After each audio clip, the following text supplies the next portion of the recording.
एक छोटे से गांव में राघव नाम का एक गरीब किसान रहता था। उसका जीवन खेतों और मेहनत करने में बीत रहा था। परिवार में बूढ़ी माँ और एक प्यारी बेटी अनन्या थी। अनन्या पढ़ाई में बहुत तेज थी। उसका सपना था कि वह शहर जाकर डॉक्टर बने और गांव के लोगों का मुफ्त इलाज करे। लेकिन राघव की हालत ऐसी थी कि वह मुश्किल से घर का खर्च चला पाता। फसल अक्सर बारिश या सूखे की वजह से खराब हो जाती थी। राघव रोज अपनी बेटी की आंखों में चमक देखकर सोचता था कि काश मैं उसकी पढ़ाई का सपना पूरा कर पाता। गांव में विक्रांत नाम का एक जमींदार था जो गरीबों पर बहुत जुल्म करता। उसके खेत सबसे बड़े थे और वह ब्याज पर पैसे देकर लोगों को कर्जदार बना देता।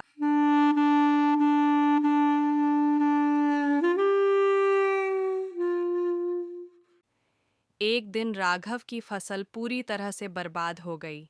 राघव मजबूर होकर उसने विक्रांत से कुछ रुपए उधार लिया, लेकिन विक्रांत ने कहा, राघव, कर्ज तो मैं दूंगा, मगर याद रखना, अगर वक्त पर चुका न पाया तो तेरी जमीन मेरी होगी।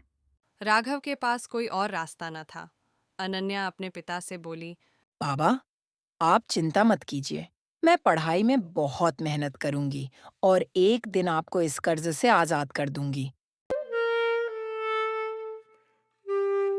लेकिन राघव की आंखों में आंसू थे, लेकिन दिल में उम्मीद भी था। अनन्या दिन रात पढ़ाई करने लगी।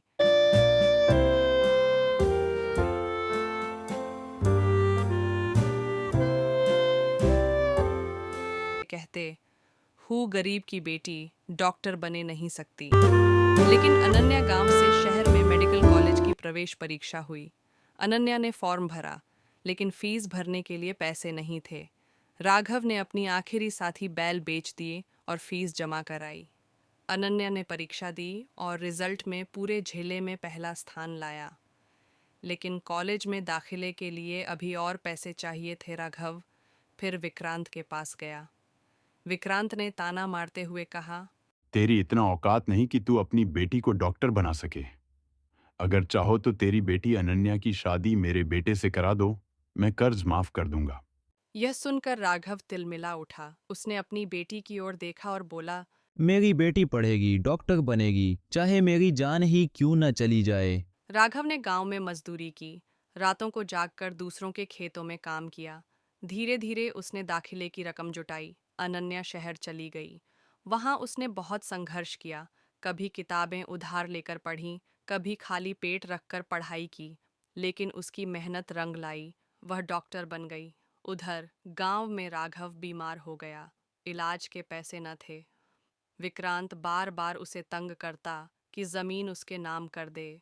कई सालों बाद अनन्या डॉक्टर बनकर गांव लौटी और अब वह सफेद कोट के साथ एक बड़ी कार से बाहर निकलती और आंखों में वही चमक थी। उसने सबसे पहले अपने पिता का इलाज किया।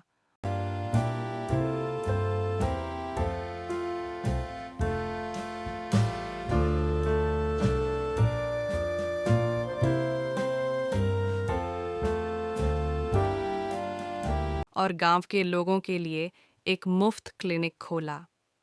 गांव वाले दंग रह गए। जो लड़की कभी बिना चप्पल के स्कूल जाती थी, आज गांव की डॉक्टर थी। अनन्या ने विक्रांत से कहा, ताकत जमीन या पैसे से नहीं, मेहनत और हिम्मत से आती है। आपने गरीबों का शोषण किया, लेकिन अब इस गांव में कोई अकेला नहीं रहेगा। गांव के लोग भी अनन्या के साथ खड़े हो गए। विक्रांत की जुल्म की सत्ता खत्म हो गई।